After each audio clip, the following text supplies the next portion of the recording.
Alors ici on se trouve à Tourcoing, à Trois-Axes-Institut. Aujourd'hui a lieu la première phase du championnat de France de la compétition WorldSkills sur le métier de game artist 3D. Le métier de game artist 3D, c'est la personne qui dans un jeu vidéo va réaliser les personnages, les décors, les accessoires, donc les modélisations en 3D et le texturing de ces objets en 3D, donc le fait de fabriquer des matières aussi pour les objets.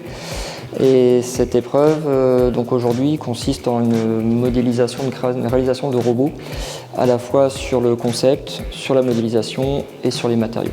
Et c'est important ça, de participer à ce genre d'événements qui permettent de mettre un coup de projecteur en fait, sur les métiers du jeu vidéo. La région est bien représentée en termes d'écoles, en termes de studios aussi de jeux vidéo qui sont très présents en termes d'emploi aussi. C'est une région qui est assez dynamique sur l'industrie du jeu vidéo et aussi sur l'industrie du film d'animation.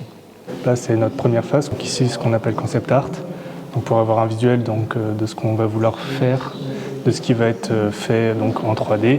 Ici, c'est une étape encore supérieure, je vais vous montrer plutôt celle-ci, qui consiste à mettre ce qu'on a fait en dessin en 3D. Une fois qu'on est satisfait, on va passer à l'étape que j'étais en train de faire là, actuellement. C'est déplier le modèle, donc c'est-à-dire un peu comme en couture au final.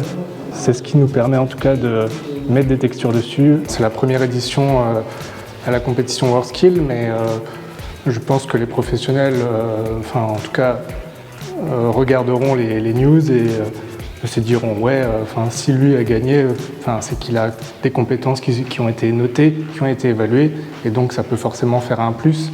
C'est une démarcation et je le mettrai lui sur le CV si jamais c'est le cas.